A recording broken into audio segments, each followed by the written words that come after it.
सनातन धर्म में साधु, संत, ऋषि और मुनि विशेष स्थान रखते हैं।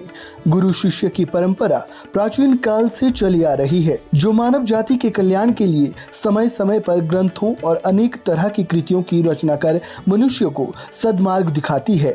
हमारे इतिहास में ऋषि, मुनि, साधु, संत उतना ही महत्व रखते हैं जितना एक परिवार में बुजुर्ग। लेकिन एक सी वेशभूषा और करीब करीब एक से दिखने वाले इन महापुरुषों में काफी अंतर होता है। इनके कर्म भी एक दूसरे से अलग होते हैं।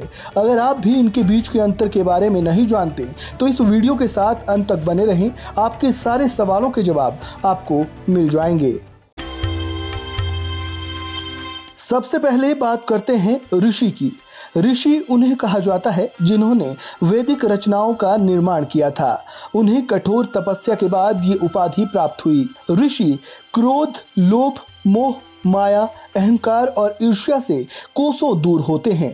हिंदू धर्म ग्रंथों में 4 प्रकार के ऋषियों का वर्णन किया गया है, जिनमें महर्षि, राज ऋषि, देव ऋषि और ब्रह्म ऋषि शामिल है। महर्षि जो ऋषियों के भी ऋषि होते हैं, जिन्हें दिव्य चक्षु की प्राप्ति होती है, और राज ऋषि जो राजा ऋषियों के समान ज्ञान की प्राप्ति करता है, उसे राज ऋषि कहते हैं।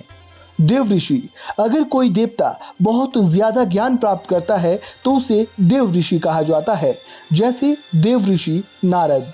ब्रह्म ऋषि, जिसके पास अपार आध्यात्मिक ज्ञान प्राप्त होता है, जैसे ब्रह्म ऋषि वशिष्ठ और ब्रह्म ऋषि विश्वामित्र। ये तो हुई बात ऋषियों की। अब जरा जान लेते हैं कि आखिर संत कौन होते हैं। धार्मिक मान्यताओं के अनुसार संत की उपाधि उन लोगों को दी जाती है जो सत्य का अनुसरण करते हैं। इसके अलावा अपनी रचनाओं के जरिए लोगों को सही और गलत का पाठ भी पढ़ाते हैं। प्राचीन काल में कई आत्मज्ञानी व सत्यवादी लोग थे जिन्हें संत कहा जाता था, जैसे संत कबीरदास, संत तुलसीदास, संत रविदास। वहीं बात अगर साधु की करें तो इस शब्द में ही इसका अर्थ छिपा है। साधु यानी जो साधना करते हैं। धार्मिक मान्यताओं के अनुसार साधु उन्हें कहा जाता है जो अधिक समय साधना में लीन रहते हैं और काम, क्रोध, लोभ, मोह इत्यादि से दूर रहते हैं। उन्हें भी साधु कहा जाता है। साधु बनने के लिए वेदों का ज्ञान प्राप्त करना आवश्यक नहीं है। साधना से ही जो ज्ञान प्राप्त करते हैं वह साधु कहलाते हैं। तो यहाँ तक हमने जाना ऋषि, संत और साधुओं के बारे में। अब हम वीडियो के आखिरी पड़ाव पर पहुँच चुके हैं, तो अब हम जानेंगे कि आखिर मुनि कौन होते हैं।